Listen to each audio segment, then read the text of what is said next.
What would you say if I told you that this rock contains enough energy to provide your home with electricity for almost a month? Oh, please. Okay, I know, it's hard to believe, but it's true. How, you ask?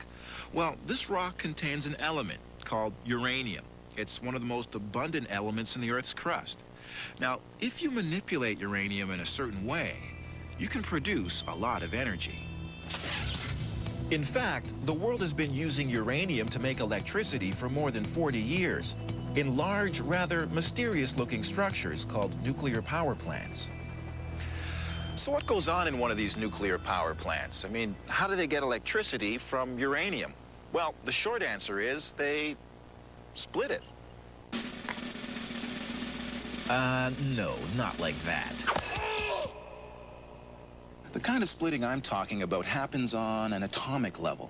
You see, uranium, like just about everything else in the universe, is made up of atoms. Now, an atom is incredibly small.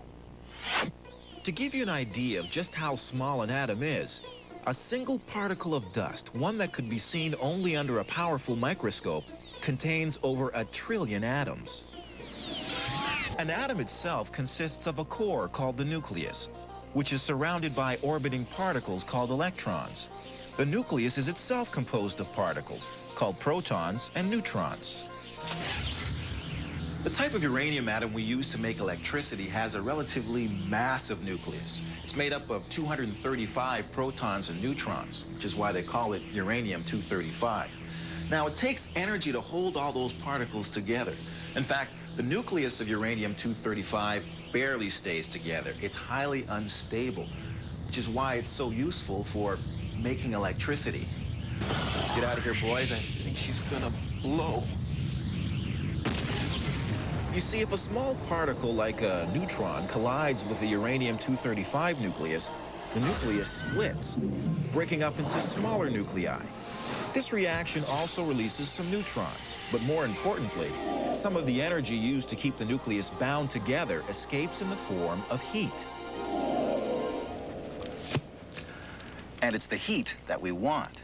You see, we can use the heat to boil water into steam, and we can use the steam to turn a turbine, which is attached to a generator, and produce electricity.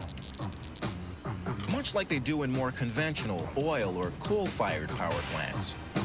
But wait a minute. What could we possibly do with the heat from one incredibly tiny uranium nucleus? Well, not much. But if we were somehow able to get trillions of uranium nuclei to split and produce heat, well, then we'd really be cooking, so to speak. But how do we do that? Well, remember our nuclear fission graphic?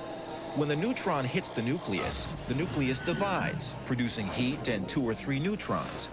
Well, if these free neutrons hit other uranium nuclei, they will in turn split, releasing more heat and freeing other neutrons, which collide with other uranium nuclei, and so on and so on. This is called a nuclear chain reaction. A nuclear chain reaction can produce an incredible amount of heat, as we discovered during World War II with the atom bomb.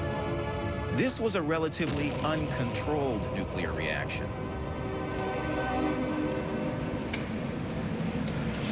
Of course, that's not what we want. We want a slow, steady, and controlled nuclear reaction. And that's exactly what happens in a nuclear power plant.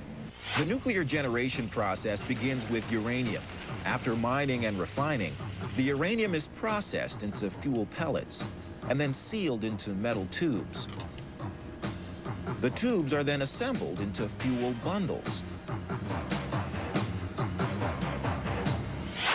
Uranium is a very concentrated source of energy. Just to give you an idea, a fuel bundle weighs 22 kilograms, about 50 pounds. But this baby can produce the same amount of energy as burning 400 tons of coal or 2,000 barrels of oil. The bundles are inserted into the reactor core. This is the heart of the entire process. The reactor core is made up of hundreds of metal tubes called fuel channels. Each fuel channel holds 13 fuel bundles. Once the nuclear chain reaction begins in the reactor core, Water is pumped through the fuel channels, where it is heated by the fissioning uranium to 300 degrees Celsius. The heated water is then pumped to a boiler, where it boils some more water into high-pressure steam. The steam drives a turbine, which drives a generator, producing electricity.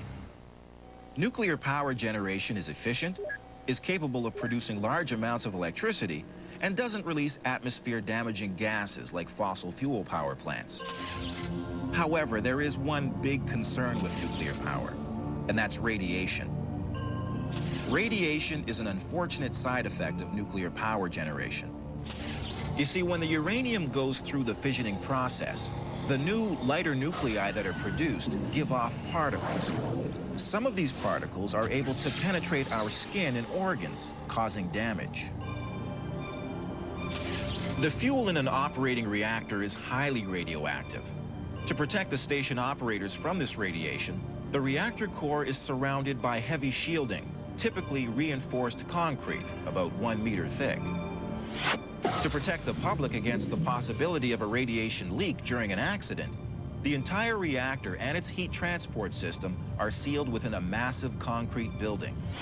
To provide further protection, no one is allowed to live within 1 kilometer of a nuclear reactor. And then there's the waste issue. You see, after about 1.5 years in the reactor, the fuel bundles need to be replaced. Now, a spent fuel bundle is extremely dangerous because it too has become radioactive. So, what do we do with them? I mean, we can't just throw them out. Used fuel bundles are removed from the reactor with a robotic refueling machine. The spent bundles are then transported into large pools filled with water. The water cools the used fuel bundles, but more importantly, blocks the dangerous radiation. After about 5 years underwater, the bundles are cool enough to handle. They're removed from the pool and stored in special concrete silos on site. And there they will sit until we develop a safe and permanent way of disposing of them.